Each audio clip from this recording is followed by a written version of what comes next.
Robbing a racist in the hood. Let's get into it.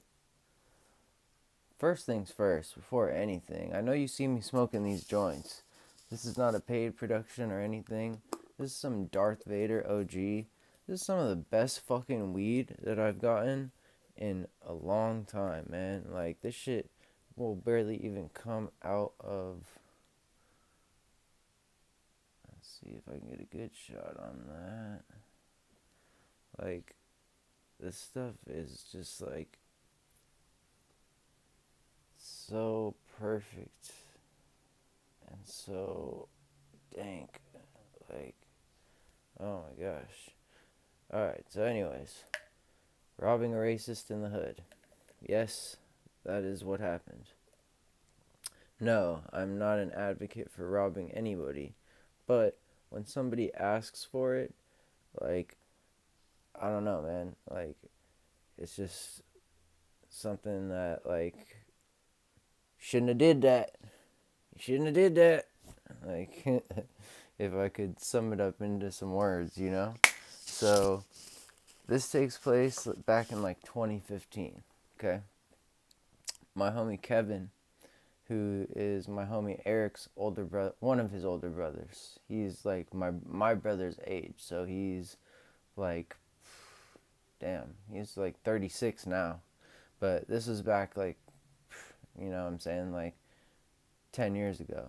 So he was probably like 25 or 24, something like that. So he had his own spot in Hawthorne. And in Hawthorne, it's not exactly the best place to live. Like, especially where he was at. Like, he was right there. Like, he was near Rallies, where if you know anything about LA, like, they don't put Rallies in good areas. Like, they just don't. So, like, he had one of those. He stayed right there off Crenshaw and Rosecrans. Like, not a great area. Okay. So, he was staying out there, and, like, I would go over there all the time. Like, I had my car, and we would go over there, and, like, we would kick it, and, like, we would just get into all types of shit out there. Like, he was cool with, like, I remember there was this guy named Hammer, and he was like a shot caller, or supposedly a fucking. Oh, everybody you meet that's been to prison says they were a fucking shot caller, but this dude, like, man, Hammer, I would not have wanted to fuck with him, man. He's a big ass Terry Crews looking motherfucker that, like, something went down one time, and he, like, came like out of nowhere, just like came through the door and was like, wow, like ready to go. We're just like, yo, chill, like, but like he was ready to go like at all times. So, like, we would go over there and we would chill all the time. It was just like the place to kick it, and especially like me and Kevin.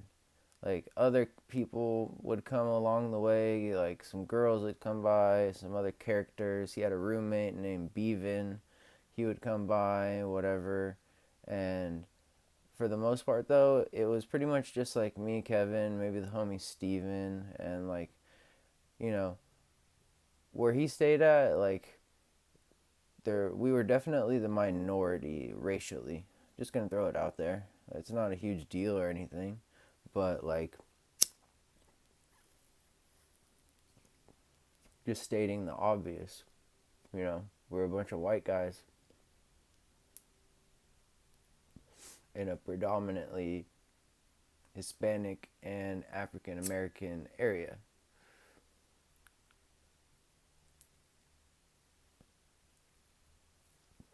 But the crazy thing is everybody fucked with us. Everybody was like, nobody had an issue with us. Nobody was like, these fucking white boys, like, because I've dealt with that shit. I've gotten eggs thrown at me in the past, literally for being white in the wrong neighborhood. And I thank God it was eggs and not bullets, you know. I'll say that shit every single time. But it was literally like, fucking white boys, and they found us like 3 times. Like, I was just like, God damn, these guys don't have anything better to do. We just drive around. But then when I got to be the age that I could drive around, we were driving around throwing shit at people. so I can't really say too much without being a gigantic hypocrite. You feel me? So he's staying in like in Hawthorne, and what we would do a lot is we would go and we would drive. He lived right in between these two 7-Elevens, and we would go and we would buy beer. And like, I'm not even a beer drinker, but when me and Kevin would chill, I would have a fucking 211, or I would drink a fucking 40 or whatever, like, or like a Mickey's, or you know, he was always drinking tall cans. And I guess tall cans come in like that 3-pack kind of thing or whatever, and like, I don't know, it just became like a thing. So we were always making last minute walks to get beer at like 1 o'clock, 1:30 in the morning, because they stopped selling alcohol at 2 o'clock in that area. In a different area I lived in, it was 11.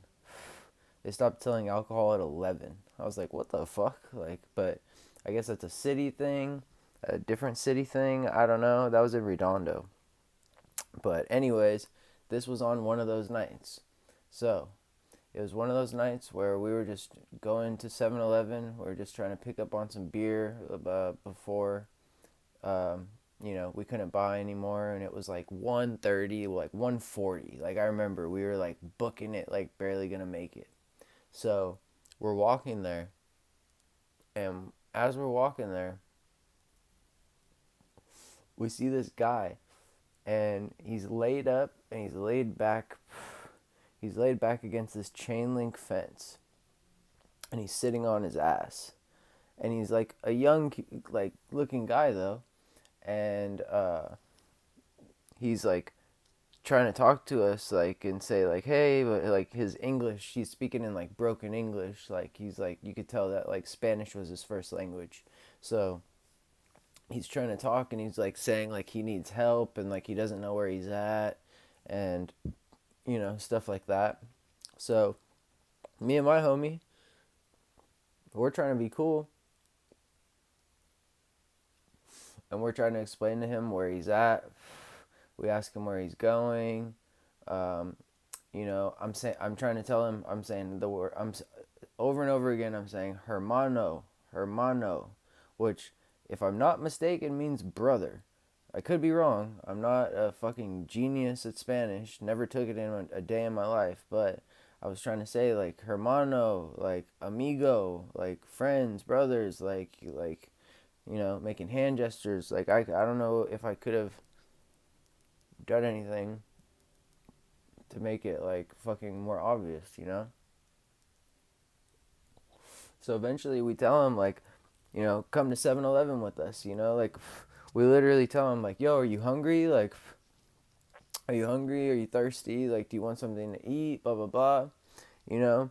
And he ends up, like, coming with us. Like, we're just like, yo, come with us. So, we go to 7-Eleven, and we go there.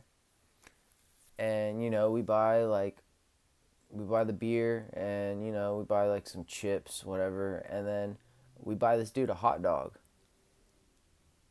It was all he said he wanted. So we're like, all right. So we get this dude a hot dog, and we oh, by the way, this dude is fucking wasted. I forgot. I don't know if I mentioned that or not, but this dude is fucking wasted. Like, he's like fucking slurring his speech, and like you can tell. Like I said, he was sitting down when we found him. Like, he was probably fucking stumbling down the street and just couldn't take it anymore. So we buy him the hot dog, we buy our shit, and then we start walking back. No less than we start walking back, we like turn the corner of walking with this guy, and I don't know what got into him, but all of a sudden he just starts spitting out this anti like anti-white people rhetoric, if you will. Just talking mad shit. in a way better like tone than the kind of shit that he was trying to pull with me and my boy. Like he understood and could talk a lot better than he was acting. But he started saying all this shit like, you guys will never understand. It's all your fault. It's all your guys' fault. Like, you guys will never understand. You'll never leave us alone. Like, I can't fucking stand you guys. And me and my homie, we're like looking at each other like, yo, like, is this fool serious? And like, I'm not a big guy or anything. I'm 6 feet, 200 pounds, whatever. My homie Kevin, this fool is like 6'5", and he's probably like 250 pounds. Like he's like not somebody like just off of how tall and lengthy he is. Like I've seen him like get down and just have so much reach on the next person, like the other person, that it's like not even fair. Like literally, like he has like a whole fucking like this. If you were to like do the chin check thing like that, like it's just ridiculous. So bad target. Me, I'm an average dude, like probably have a average 50-50 shot of getting me if it's the right position and whatever. I'm not a fighter, I'm not a big guy, don't train, I don't do none of that shit. I'm unhealthy as shit. I just chain smoke weed all day. So as we're walking back, like me and Kevin are looking at each other. The more that this fool talks, he's just digging a grave deeper and deeper. Just saying more and more out of pocket shit of just like you guys don't do anything. You guys don't try to do anything to try to help. Like talking about like us taking like food out of babies' mouths, and like I swear to God, all this like shit where it was just like, dude, like where is this fucking coming from? Like what? Mind you, on the way to 7-Eleven, this was not like that in any way, shape, or form.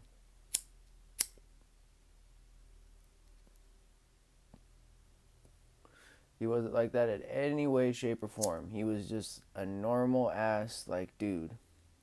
So, like, we're like walking with him, and he's still like, he doesn't understand what he's doing is disrespectful, I think. Or he was too drunk to care. Honestly, I really don't know, but it was one of the two. He like just didn't care, and he was gonna say what he was gonna say. So we're walking with him, and like he's so out of it, he doesn't even like, he's not paying attention like to the fact that like me and Kevin have kind of slipped behind him and he's walking in front of us, and me and him are having our own little sidebar. So we start talking, and we're like, yo, like what the fuck is wrong with this fool? And he's like, we kind of like had the same thought of just like what the fuck, we were chill with this fool, and like we bought him food, offered him whatever, asked him like he came back to the pad even. He at like no, not this guy. That was a different time. Different guy came back to the pad and was cool and everything was cool. Not this guy. So we're getting there, and we're like getting further away from 7-Eleven, and I know that like so me and Kevin are talking, and we're like, man, fuck this fool. We're like, fuck this guy. Like this fool just to be talking this mad shit, and we just did nothing but try to help him out. Like what the fuck? Like what are we supposed to like what does he want? So we decided, yo, let's fucking jack this fool. And that's not a thought that I have often, if ever.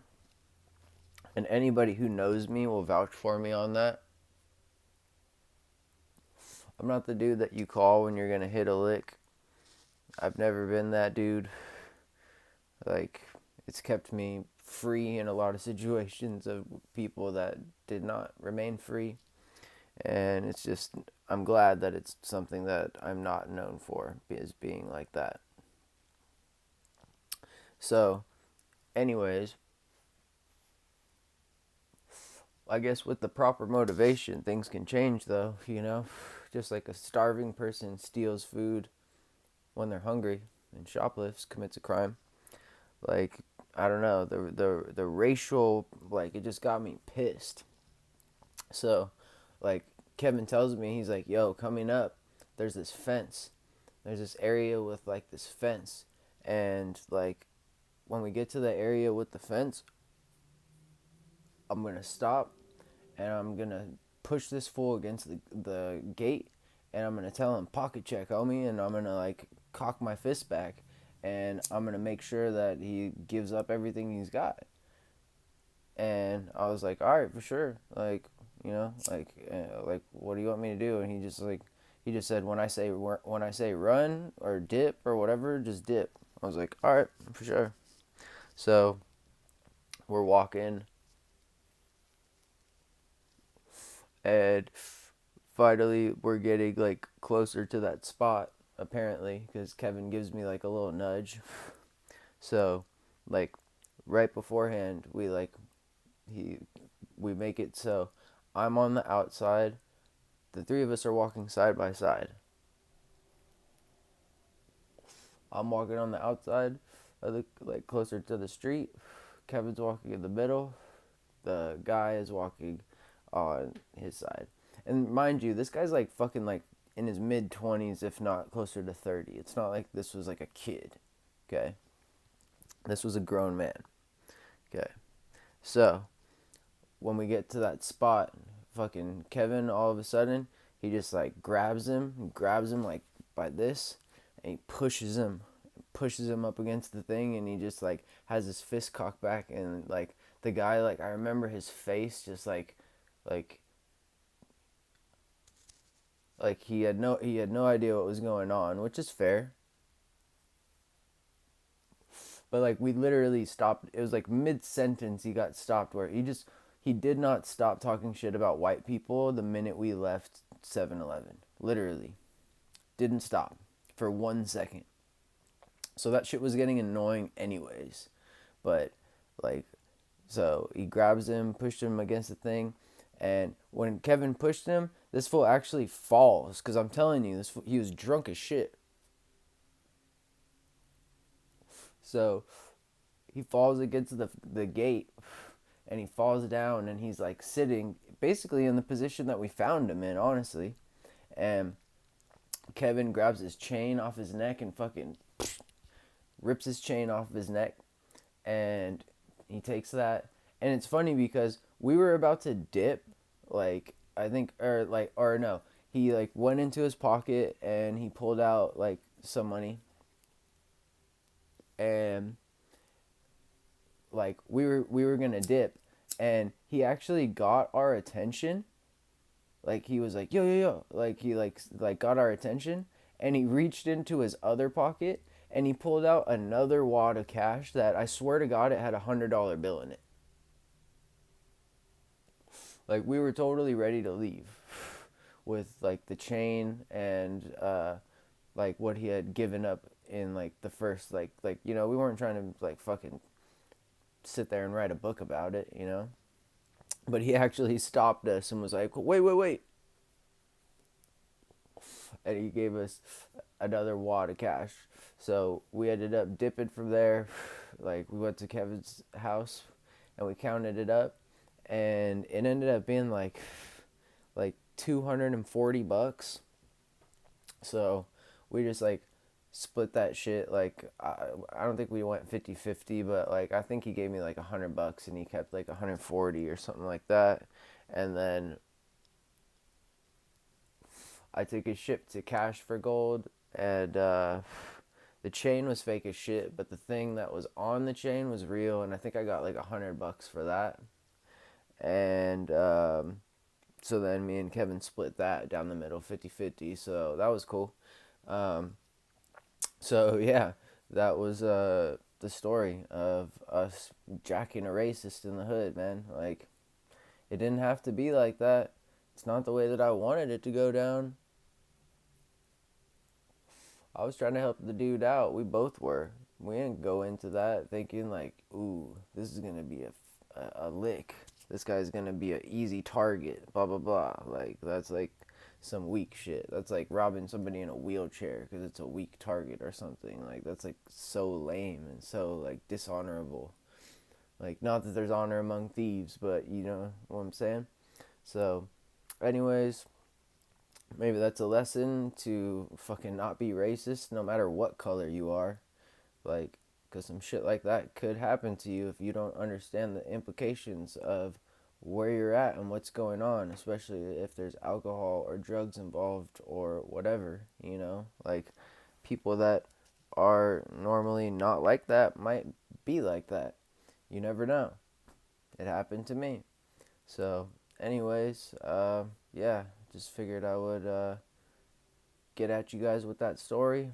I'm just trying to come back into this, and I got the storage on my phone and everything. I got nothing stopping me. So, like, I'm just trying to give you guys some good content. So, I hope you're enjoying it. I know it'll get some likes eventually. If you could please subscribe. I always forget to say it because I like to get right into the story, and nobody watches by this point. So it is what it is. Eventually, someone will find it. Someone will find all my videos and be like, oh, what? And have a bunch of shit to watch one day. And maybe it'll help someone out the way that it helped me out when I've found a couple channels when I was really going through it. So maybe so, maybe not, whatever. But it's therapeutic for me to do this. I enjoy it, and I feel like I'm getting better at it and everything. So, yeah, just another story for you guys. One of 5 billion that I have. So, yeah, my podcast should be coming out soon. Um, got something that might be in the works. It's too soon to tell yet. But, yeah, I hope you guys have a good one, and thank you for coming to my channel. Peace.